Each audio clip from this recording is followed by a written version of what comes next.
Assalamualaikum warahmatullahi taala wabarakatuh. Waalaikumsalam warahmatullahi wabarakatuh. Bismillahirrahmanirrahim. Alhamdulillahirabbil alamin. Wassalatu wassalamu ala asrafil anbiya wal mursalin. Sayyidina wa habibina wa syafi'ina wa maulana Muhammadin wa ala alihi wa sahbihi ajma'in.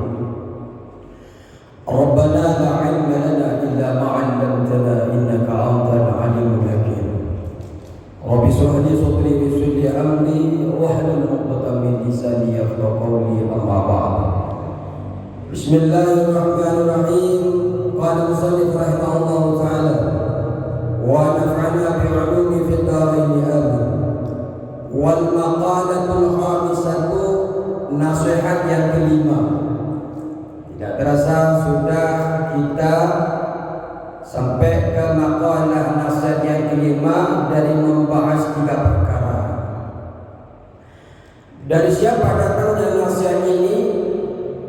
Al-Ali radhiyallahu anhu.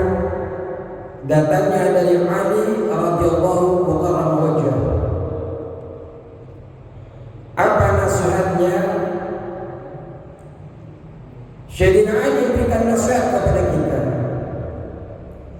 Inna min na'imid dunya, sesungguhnya termasuk kenikmatan dunia, kenikmatan kita di dunia ini, Pak. Dauhnya Sayyidina Ali, yakfikal islamu ni'matan, cukuplah bagimu Islam itu sebagai nikmat. Kalau sebagian orang lain mungkin banyaknya harta, punya jabatan, setiap apapun dari dunia ini yang ia kehendaki selalu terkabulkan, seakan-akan itu menjadi nikmat yang luar biasa. Tapi Sayyidina Ali karramallahu wajhahu mengajarkan kepada kita, termasuk dari kenikmatan di dunia ini, cukuplah bagimu Islam itu sebagai nikmat. Asy-Syaikh Nawawi mengomentari nasihat daripada Sayyidina Ali, dirinci dijelaskan oleh beliau, fa inna a'dhama ni'amillahi lil 'abdi, sesungguhnya paling besarnya nikmat daripada Allah Subhanahu wa taala yang diberikan kepada hamba. Hamba yang dimaksud hamba itu kita, Pak. Saya panjenengan ini Abdullah. Bukan namanya yang Abdullah, tapi posisi dan status kita adalah hamba dari Allah Subhanahu wa ta'ala, yang senantiasa diharapkan kita siang dan malamnya hanya beribadah kepada Allah sebagaimana awal penciptaan kita, wa ma khalaqtul jinna wal insa illa liya'budun. Kita hanya berupa hamba. Dan paling besarnya nikmat yang Allah berikan kepada hamba, kata Syekh Nawawi, ikhrajuhu lahu min al-'adzabi ila al-wujud, mengeluarkannya Allah bagi hamba itu dari asalnya tidak ada menjadi ada. Kita dulu tidak ada, Pak. Hari ini kita bisa ada, punya cucu, punya anak mungkin. Asalnya tidak punya apa-apa, akhirnya ada. Akhirnya kita sebelumnya bukan siapa-siapa, akhirnya dihormati oleh orang lain. Awalnya kita tidak ada di dunia, kemudian ada. Ini merupakan nikmat paling besar yang diberikan Allah kepada hamba.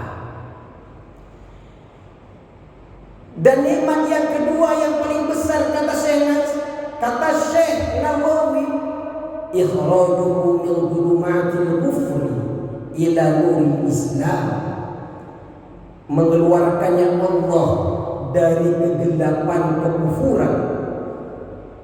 Asalnya kita tidak tahu apa-apa, tidak bisa membaca, asalnya tidak bisa membedakan mana yang hak, mana yang batil. Allah keluarkan kita semua ila nuril Islam, kepada cahayanya Islam.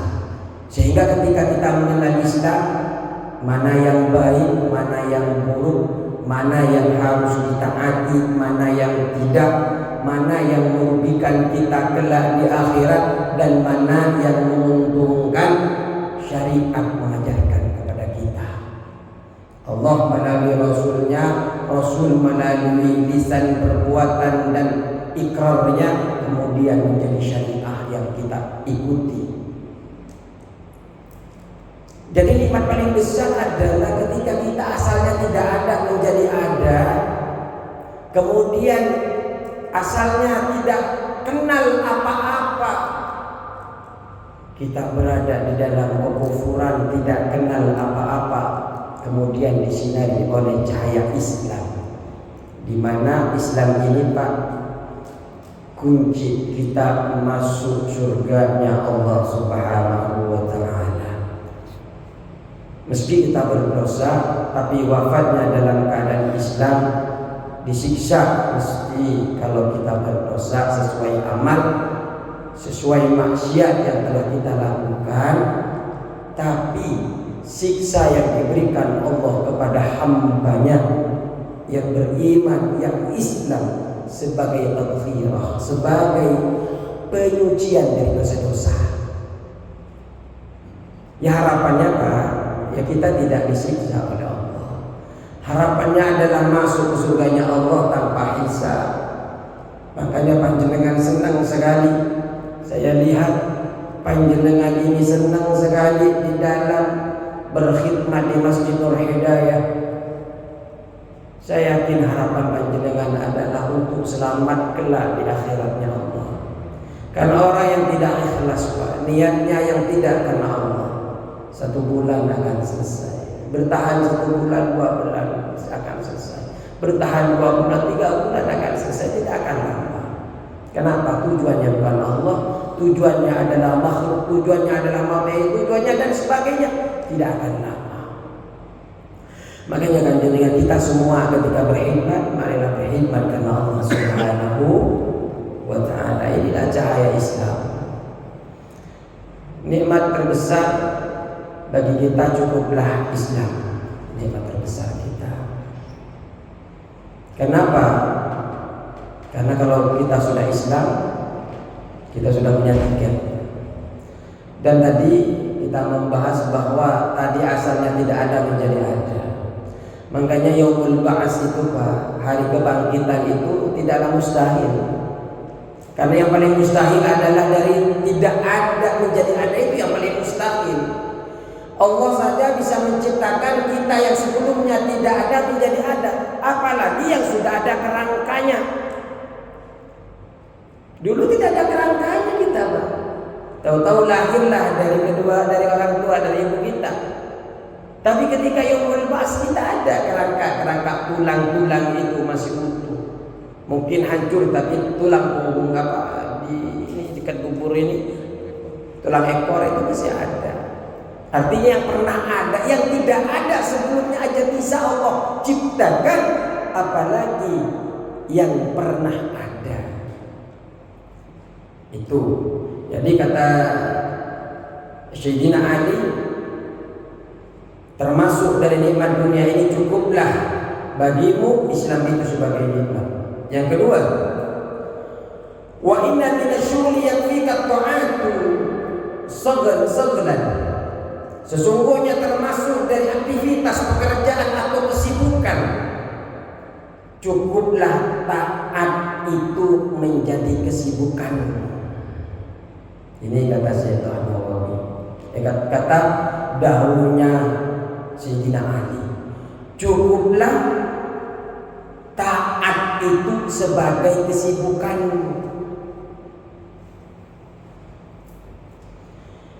Kata Syekh Nawawi, fa ta'atullah ta'ala a'dhamul asghar. Taat kepada Allah ini merupakan paling besarnya kesibukan. Sesibuk-sibuknya mestinya sibuk di dalam taat kepada Allah Subhanahu wa ta'ala. Materi kita hidup ini bukan untuk makan, tapi makan untuk hidup. Jadi kita ini hidup untuk ibadah, bukan kita hidup untuk mencari materi, atau kita hidup untuk makan, tidak, tapi kita makan untuk hidup. Jadi agar kita hidup ya makan, sehingga dengan makan itu kita, dengan materi itu kita bisa ibadah dengan sopan kepada Allah, menutupi aurat. Makanya kalau di dalam kitab Maraqil Ubudiyah, ketika panjenengan Pak memasang kancing satu demi satu, jangan hanya lewatkan, itu jadikan ibadah. Ya Allah, saya memakai kancing, memakai baju, memakai kaos ini ya Allah, karena syariat memerintahkan kepada saya untuk menutupi aurat. Itu jadi ibadah Pak. Mungkin saya sebelum sebulan yang kemarin pernah cerita, Al-Imam Ghazali mengajarkan kepada kita, janganlah kita ini menjadi orang yang hamko atau ahmak, orang yang bodoh, di mana kita ini senang sekali karena dapat materi yang banyak, bertambahnya harta, bertambahnya pangkat dan sebagainya, senang sekali, bahagia sekali. Padahal tanpa terasa, dengan bertambahnya harta, kita sudah mengurangi hari demi hari umur kita. Kebaikan yang mana, kata Imam Ghazali? Bertambahnya harta, kemudian umurnya berkurang. Makanya sedih sekali, kadang ulang tahun, tahun baru, tahun baru Islam, kita mestinya bersedih. Kenapa bersedih? Ternyata 1 tahun sudah hilang umur kita. Malah Imam Ghazali di dalam bab naum, bab tidurnya, beliau melarang kita itu tidur lebih dari 8 jam. Kenapa Imam Ghazali menyuruh kita agar tidak tidur lebih 8 jam? Karena kalau kita tidur 8 jam, kemudian kita hidup 60 tahun, maka sekitar 20 tahun kita sudah menghilangkan umur kita sia-sia. Itu nasihat pelajaran yang diberikan oleh Imam Ghazali. Tiap hari 8 jam, 20. Kalau kita umurnya 60, 20 tahun kita sudah hilangkan umur kita sia-sia. Malah beliau mengajarkan kalau bisa jangan gelar tikarmu itu yang lembut-lembut. Kalau kata Imam Ghazali, usahakan jangan enak tidur itu. Kenapa? Kalau engkau tidur enak, karena sesungguhnya tidur itu menonaktifkan kehidupan. Ketika panjenengan kita semua tidak aktif, maka tidak bisa beramal soleh. Tidak ada kebaikan-kebaikan yang bisa kita lakukan. Kenapa? Hidup. Kecuali kata Imam Ghazali, tidurmu lebih baik kalau seandainya jenengan bangunmu itu berbahaya bagi dirimu. Ternyata ketika bangun, ketika tidak tidur, tetangga merasa tersakiti semua. Ketika tidak tidur, orang-orang akan merasa tidak nyaman akan kehadiran kita. Wah, itu sudah datang, ayolah pulang. Kalau sudah kehadiran kita tidak disenangi, maka tidurmu lebih baik, kata Imam Ghazali. Maka kata Imam Ghazali, kebaikan yang mana ketika bertambah harta tapi umur berkurang? Maka berbahagialah ketika 2 hal ini bisa panjenengan dapat, kata Imam Ghazali. Berbahagialah karena 2 hal. Pertama, karena amal soleh. Yang kedua, karena panjenengan berilmu. Kok bisa berilmu dan beramal soleh harus kita bahagia? Karena yang akan menemani kita di alam kubur dua perkara itu. Anak kita, istri kita, ponakan kita setelah kita dikubur, semua akan pulang. Tinggal kita sendiri di liang lahat. Harta tidak dibawa, hanya amal saleh. Boleh panjenengan berbahagia dengan datangnya harta, bukan karena hartanya, bukan karena harta itu sendiri yang panjenengan bahagiakan, tapi sebab harta panjenengan bisa beramal soleh, bisa infak, bisa membantu fakir miskin, bisa memberikan kenyamanan panjenengan datang ke masjid, bisa memberikan nafkah untuk keluarga, yang semua itu adalah bentuk ketaatan kepada Allah Subhanahu. Jadi senangnya kita banyak harta bukan karena hartanya, bukan benda hartanya, tapi karena harta itu yang bisa membawa kita investasi akhirat, selamat dunia dan akhirat. Terus yang ketiga, wa inna minal ibrati, dan sesungguhnya termasuk dari pelajaran ibrah, nasihat bagi kita, yang fikal mautu ibratan, jadikanlah, cukuplah bagimu sebagai pelajaran kematian itu. Cukuplah kematian itu menjadi ibrah bagi kita semua. Fa innal mauta, maka sesungguhnya mati itu akbarul mawa'id. Akbarul mawa'id linnasi, paling besarnya nasihat, terutama nasihat bagi manusia. Makanya ketika ada orang mati kemudian kita hati tidak bergetar, ayo evaluasi Pak. Jangan-jangan kita ini hatinya kurang berzikir kepada Allah, hati kita mati.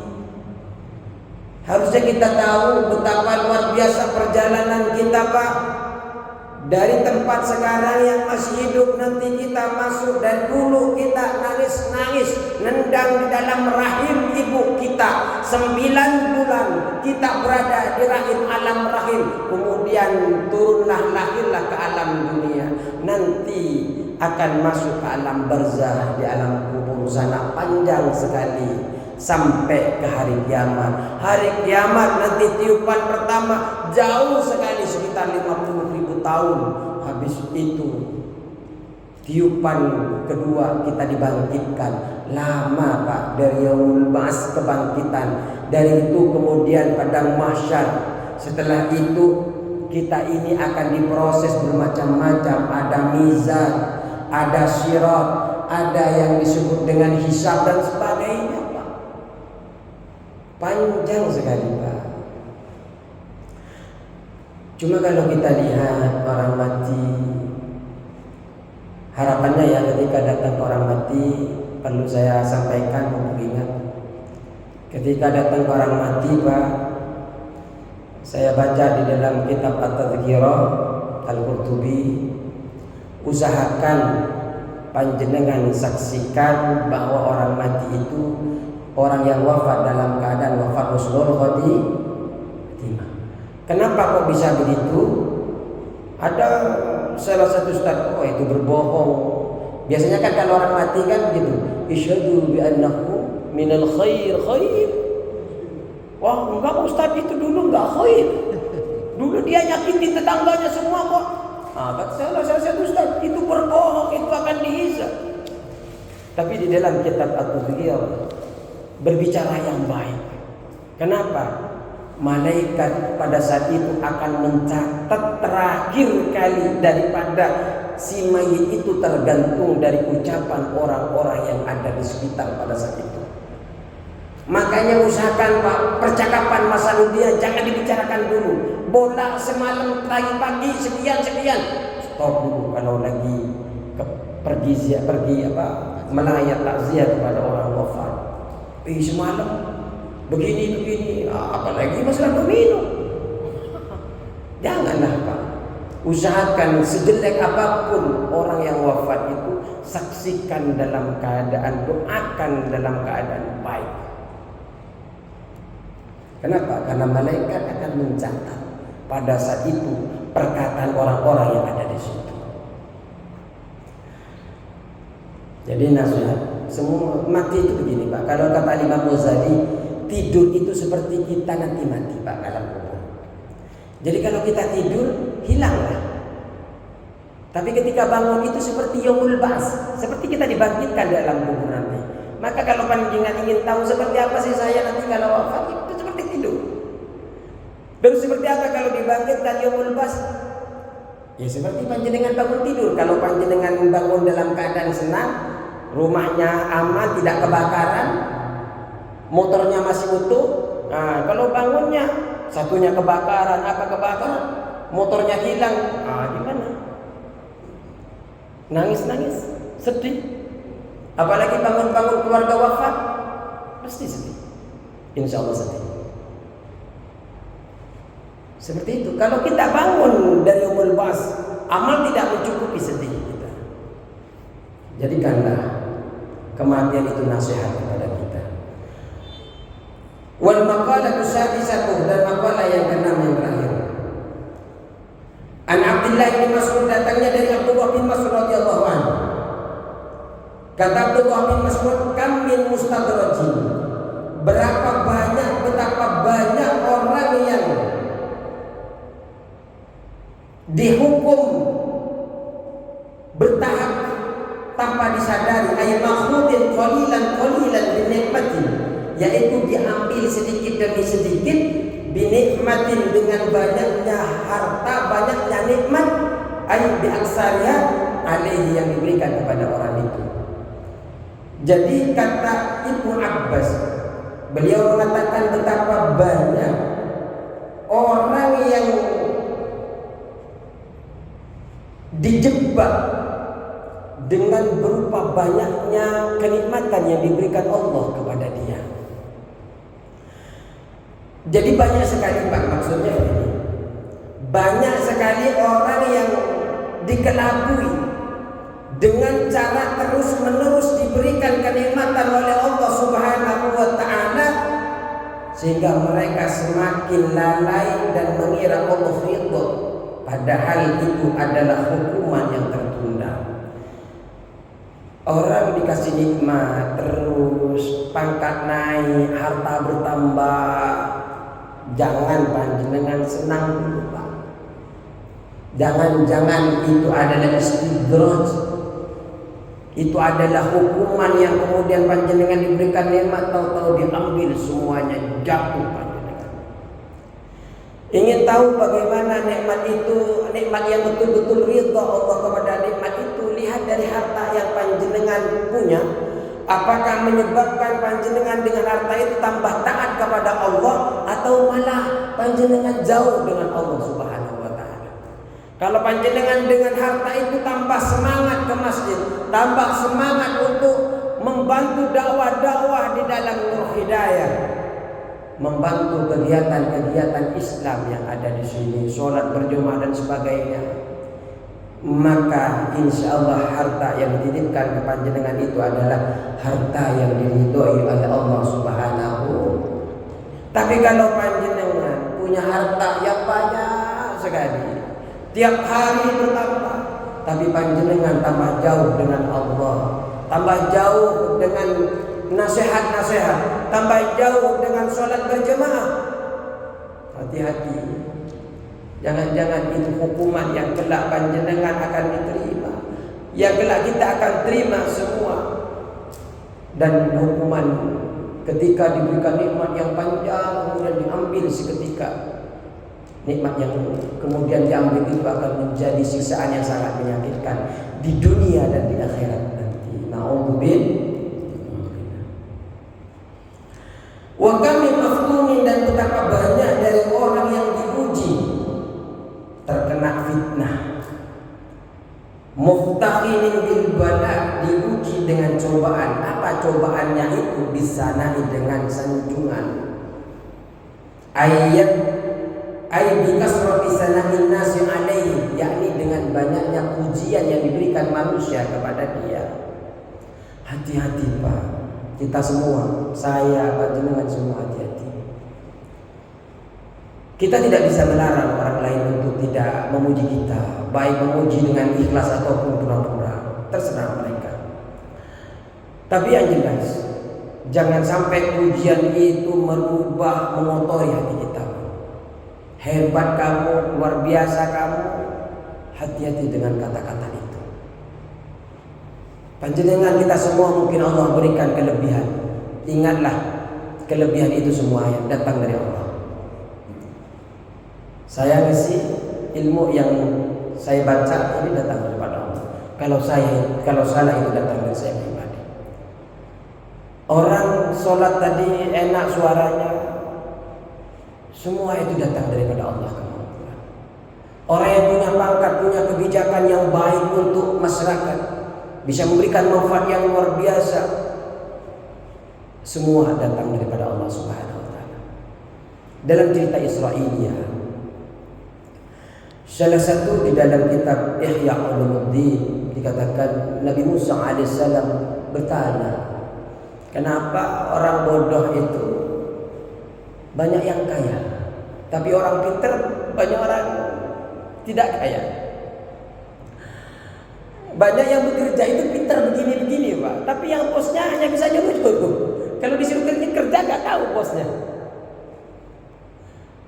Yang disuruh ikut pelatihan anak buahnya, malah bosnya nggak ikut pelatihan. Jadi bertanya, ternyata Pak, Allah ingin menunjukkan kepada kita, bukan kekayaan itu datang dari karena kepintaran dia, dan bukan pula kebodohan itu menyebabkan tidak bisa makan daripada apa yang ada di dunia ini.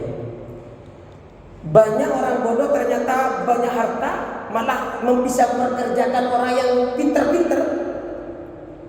Malah banyak orang yang lulusan begini-begini, ternyata yang punya perusahaan, saya banyak Pak, tetangga saya orang Madura itu tidak lulus SD Pak, tapi yang kerja itu S1, S2. Dulu saya pernah itu, saya punya penagihan teman saya UI, lulus UI hukum, bekerja sama teman saya. Padahal teman saya tidak lulus SD. Bukan karena ingin menunjukkan Allah bahwa bukan karena kepintaran, bukan karena kesemangatan, bukan karena kerja kerasnya, tapi karena keputusan Allah, ridhonya Allah yang turun kepada itu. Yang semangat, ya Allah ridho kepada itu. Makanya yang dicari adalah ridhonya Allah Subhanahu wa ta'ala. Makanya banyak orang yang rusak agamanya dan hatinya menjadi sombong. Kenapa? Karena terbuai oleh banyaknya pujian dan sanjungan dari manusia. Hati-hati. Kehebatan apapun, kita rajin ibadah, rajin ke masjid, bisa datang ke masjid untuk sholat berjamaah.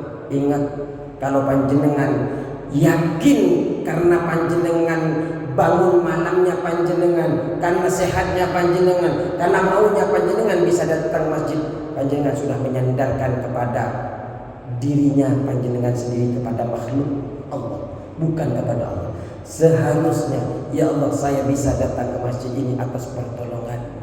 La amliku li nafsi darran wa la naf'an illa ma Allah. Saya tidak memiliki kemampuan apapun untuk mendatangkan manfaat kepada diriku ataupun memberikan mudarat kepada diriku. Jadi hadirnya dulunya majelis kita sekarang semua karena ridhonya Allah, dan bersyukurlah karena kita termasuk yang insya Allah Allah hantarkan ke sini, dan insya Allah semoga Allah ridhai. Amin ya rabbal alamin.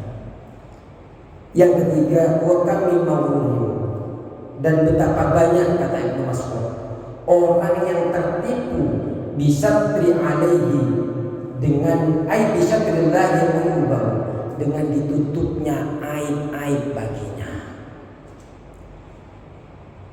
Kita ini jangan merasa suci. Kita ini tidak lepas dari salah. Kita bukanlah makhluk yang maksum, yang dijaga oleh malaikat ketika mau melakukan kesalahan kemudian ditegur oleh malaikat. Karena tidak dimaksum itu tidak terjaga di situ, kemudian potensi kita melakukan kesalahan. Di dalam hadis qudsiynya, innakum tukhti'una bil-laili wan-nahar. Engkau ini berpotensi siang dan malam itu melakukan kesalahan. Fastaghfiruni astaghfir lakum. Maka minta ampunlah kepadaku, aku ampuni, kata Allah dalam hadis qudsiynya. Orang yang punya aib orang lain usahakan kita jaga, karena kita tidak suci. Kita juga punya aib yang kemudian karena tidak dibuka oleh Allah Subhanahu wa taala, kita merasa aman. Banyak sekali orang yang merasa tenang dan tenang terus melakukan dosa. Kenapa? Karena merasa aman. Kenapa merasa aman? Aibnya masih ditutupi oleh Allah Subhanahu. Aibnya tidak dibongkar, padahal ditutupinya aib itu oleh Allah Subhanahu wa taala agar dijadikan kesempatan oleh kita untuk bertaubat kepada Allah. Bukan berarti kita lepas dari dosa, bukan berarti kita tidak memiliki dosa karena tidak terbongkar aib kita. Tutupnya aib kita karena Allah berikan kesempatan kepada kita untuk terus bertaubat. Ingat, sampai ke dalam urusan berkaitan dengan non-muslim, Pak, jangan beranggap kita lebih baik daripada mereka. Kenapa? Kita tidak tahu akhir hidup kita ini apakah masih dalam keadaan Islam. Kemudian akhir hidupnya orang non-muslim itu jangan-jangan sebelum wafat dia mengenal agama Allah, kemudian mengenal Allah Subhanahu wa taala, diampuni dosa-dosanya. Sedangkan kita karena hubbud dunia, senang dunia, akhirnya wafat dalam keadaan su'ul khotimah, naudzubillah. Harapan adalah semoga yang haji di sini kita yakini Allah Maha Adil. Setiap apa yang ditanam mesti kita akan petik. Setiap amal soleh yang kita lakukan, dan Allah selalu sampaikan, yarfa'illahu alladhina amanu minkum walladhina utul ilma darajat. Allah akan mengangkat kepada orang-orang yang senang mencari ilmu. Dan harapan itu selalu kita ingin, tiada lain ittiwa'an lillah. Tidak lain, hanya tujuannya adalah Allah, bukan kepada makhluk selain Allah. Cukup sekian, semoga berkah selalu dan bermanfaat bagi kita dunia akhirat, khususnya umumnya kepada keluarga kita kelak bisa mencontoh panjenengan walaupun malam hari bisa ngaji. Allahul muwaffiq ila aqwamit thoriq. Assalamualaikum warahmatullahi wabarakatuh.